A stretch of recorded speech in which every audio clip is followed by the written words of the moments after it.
주님께서 여러분과 함께 요한이 전한 거룩한 복음입니다. 주님 영광 받으소서. 그때의 제자들과 함께 식탁에 앉으신 예수님께서는 마음이 산란하시어 드러내놓고 말씀하셨다. 내가 진실로 진실로 너희에게 말한다. 너희 가운데 한 사람이 나를 팔아넘길 것이다. 제자들은 누구를 두고 하시는 말씀인지 몰라 어리둥절하여 서로 바라보기만 하였다. 제자 가운데 한 사람이 예수님 품에 기대어 앉아 있었는데 그는 예수님께서 사랑하시는 제자였다. 그래서 시몬 베드로가 그에게 고갯짓을 하여 예수님께서 말씀하시는 사람이 누구인지 여쭈어 보게 하였다. 그 제자가 예수님께 더 다가가 주님, 그가 누구입니까? 하고 물었다. 예수님께서는 내가 빵을 적셔서 주는 자가 바로 그 사람이다 하고 대답하셨다. 그리고 빵을 적신 다음 그것을 들어 시몬 이스카리옷의 아들 유다에게 주셨다. 유다가 그 빵을 받자 사탄이 그에게 들어갔다. 그때 예수님께서 유다에게 말씀하셨다. 내가 하려는 일을 어서 하여라. 식탁에 함께 앉은 이들은 예수님께서 그에게 왜 그런 말씀을 하셨는지 아무도 몰랐다. 어떤 이들은 유다가 돈 주머니를 가지고 있었으므로 예수님께서 그에게 축제에 필요한 것을 사라고 하셨거나 또는 가난한 이들에게 무엇을 주라고 말씀하신 것이려니 생각하였다. 유다는 빵을 받고 밖으로 나갔다. 때는 밤이었다. 유다가 나간 뒤에 예수님께서 말씀하셨다. 이제 사람의 아들이 영광스럽게 되었고 또 사람의 아들을 통하여 하느님께서도 영광스럽게 되셨다. 하느님께서 사람의 아들을 통하여 영광스럽게 되셨으면 하느님께서 몸소 사람의 아들을 영광스럽게 하실 것이다. 이제 곧 그를 영광스럽게 하실 것이다. 얘들아, 내가 너희와 함께 있는 것도 잠시뿐이다. 너희는 나를 찾을 터인데 내가 유다인들에게 말한 것처럼 이제 너희에게도 말한다. 내가 가는 곳에 너희는 올 수 없다. 시몬 베드로가 예수님께 주님 어디로 가십니까? 하고 물었다. 예수님께서는 그에게 내가 가는 곳에 내가 지금은 따라올 수 없다. 그러나 나중에는 따라오게 될 것이다. 하고 대답하셨다. 베드로가 다시 주님 어찌하여 지금은 주님을 따라갈 수 없습니까? 주님을 위해서라면 저는 목숨까지 내놓겠습니다. 하자 예수님께서 대답하셨다. 나를 위하여 목숨을 내놓겠다는 말이냐? 내가 진실로 진실로 너에게 말한다. 닭이 울기 전에 너는 3번이나 나를 모른다고 할 것이다.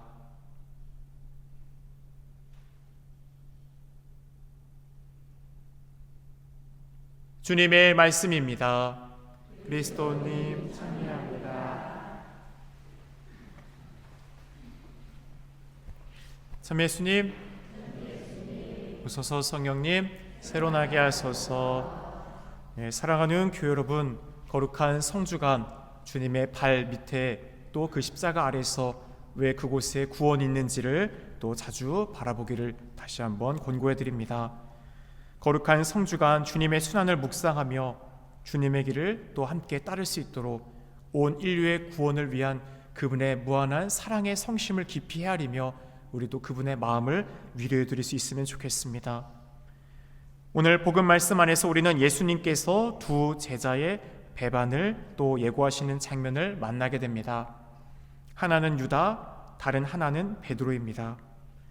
한 사람은 은전 30잎에 예수님을 팔았고 또 다른 한 사람은 주님을 위해서라면 목숨까지 내어놓겠다라고 호언장담했지만 결국 닭이 울기 전에 3번이나 예수님을 모른다라고 부인했습니다.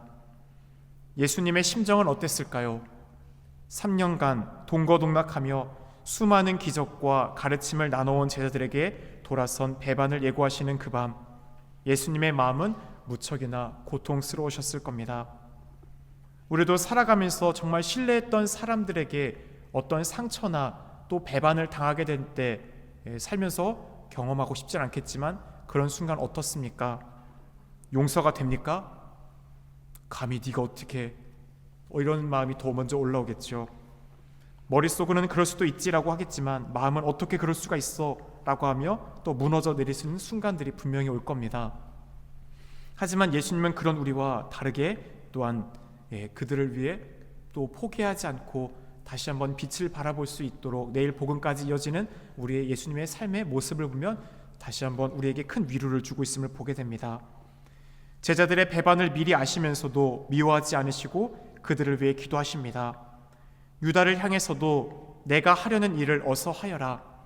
어떤 사람들은 유다가 빵을 받고 사탄이 그에게 들어갔다, 따라서 그는 이 거룩한 일을 하게 되어 있는 운명론적 어떤 하나님의 일을 한 것이다, 이렇게 말하시는 분들도 있습니다.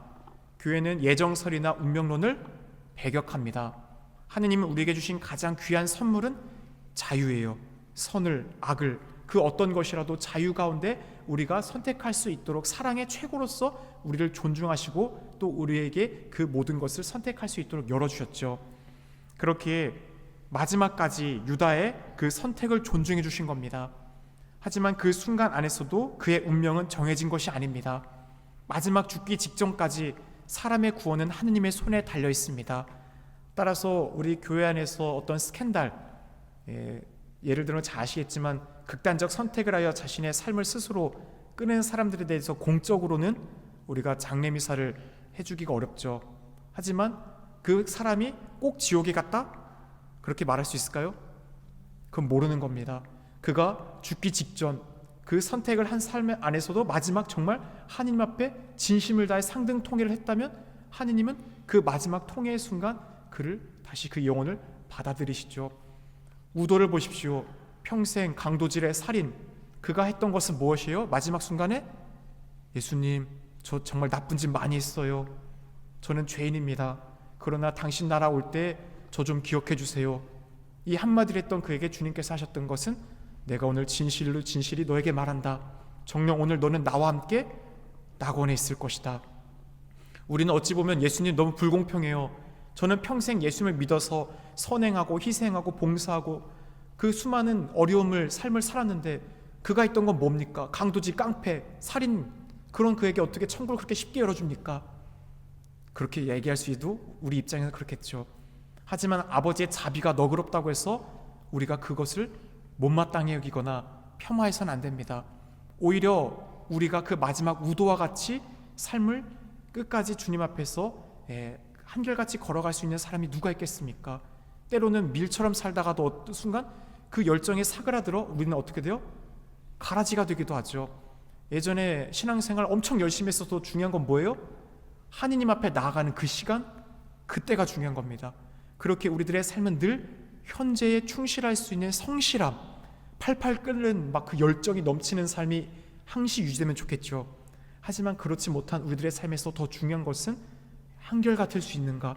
하느님 앞에 주어진 일상의 삶을 늘 성실히 모든 것을 주님 앞에 의탁하며 꾸준히 걸어갈 수 있는 사람이 바로 깨어있는 삶을 사는 거고 주님을 맞이할 수 있는 것이겠죠. 그렇게 주님은 우리에게 자유를 주셨습니다. 그 우리의 삶 가운데 때로는 하느님을 부인하여 멀리 떠날 수도 있지만 그 자유조차도 주님은 어떻게 해요? 존중해 주시는 거예요. 작은 아들이 아버지 유산 주십시오. 죽은 사람 취급해서 떠나가겠다고 했을 때도 존중해 주셨죠. 하지만 아버지는 아들이 언제나 돌아올까 멀리서 그 떠나간 길을 늘 바라봤습니다.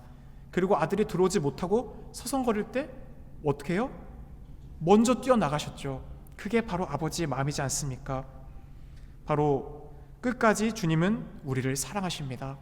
그렇게 마지막 그 죽기 직전 우리에게 필요한 것은 통회할 수 있는 이 지상의 삶에 하느님의 무한한 자비와 사랑을 늘 깊이 바라보고 믿고 살아가는 것이에요. 그 사랑은 조건 없는 기다림입니다. 유다가 어둠 속에서라도 다시 빛으로 나오기를 주님은 간절히 바라셨습니다. 따라서 빵을 적셔서 내가 주는 사람, 예수님께서 그렇게 한 건 뭐예요? 유다 스스로가 그 일을 하려고 마음먹은 것을 본인이 알고 있기 때문에 간접적으로 유다에게 깨우침을 주는 거죠. 유다야, 네가 하려고 하는 그 일 너는 알고 있지? 그 길을 벗어나라. 그 완고함을 이겨내고 빛을 발하. 너의 마음을 빼앗기지 마라 라는 것이죠. 다른 모든 제자들이 내일 복을 보면 저는 아니겠지요 라고 할 때 혼자 침묵하기 어때요? 어색하죠. 다 두려움 속에 주님을 부인할 그 사람이 내가 되면 안 될 텐데 라는 마음속에 주님 저는 아니겠지요 라고 했지만 유다도 주님 저는 아니겠지요 라고 하는 주님 앞에 위선을 피죠. 유다야 네가 알고 있지 않느냐 라고 하며 주님께서는 유다의 눈을 바라보시면서 네가 그렇게 말하고 있다, 바로 다시금 돌아와라 라는 주님의 가르침입니다. 우리들의 삶에서도 중요한 것은 바로 우리의 죄가 아닙니다. 죄를 부인하는 것, 그 죄 가운데 절망하는 것, 그게 하느님이 우리들의 삶에서 제일 걱정하고 또 우리들의 안에서 우리가 피해야 할 모습입니다. 베드로는 오늘 어떻습니까? 그는 진심으로 예수님을 따르겠다고 호언장담합니다.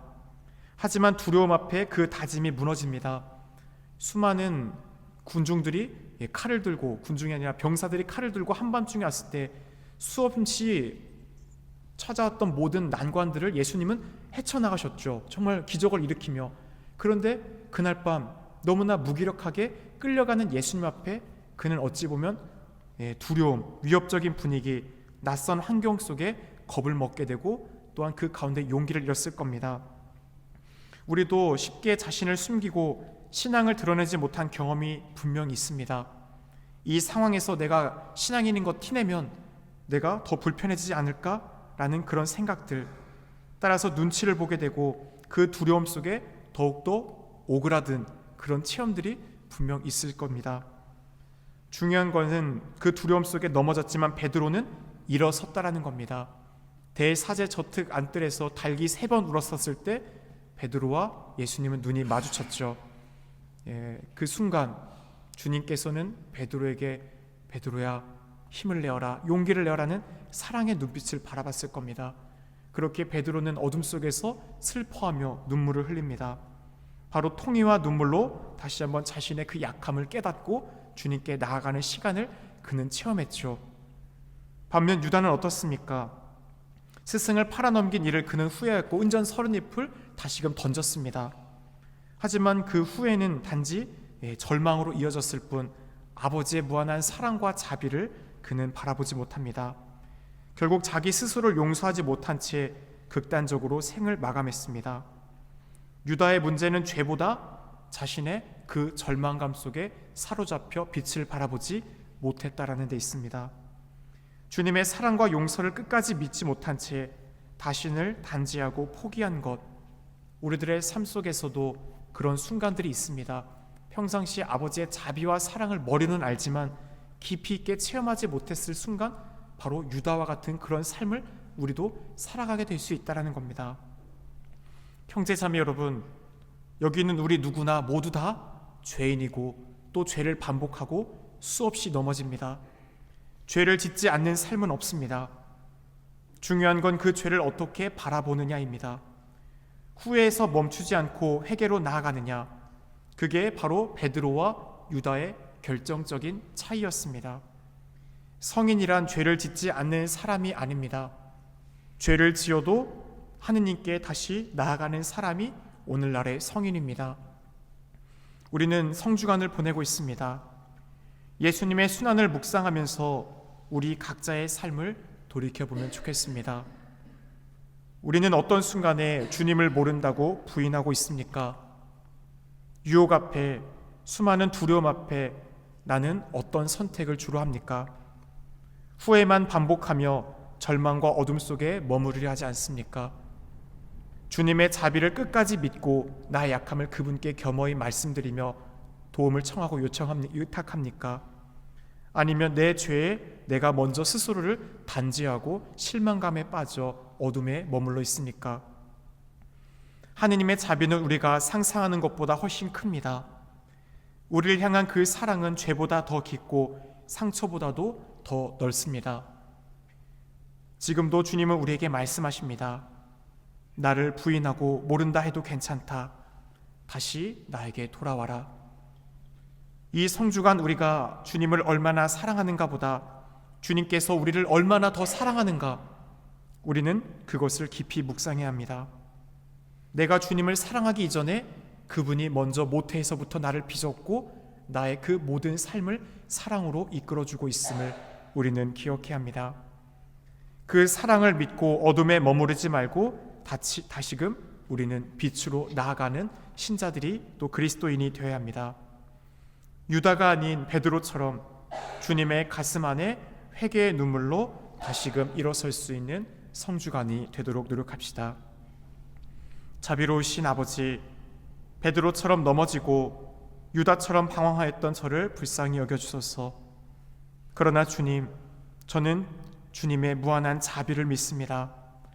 당신의 사랑은 저의 죄보다도 깊고 저의 후회보다 넓음을 믿습니다. 주님의 십자가 안에서 저도 다시 시작하고 싶습니다.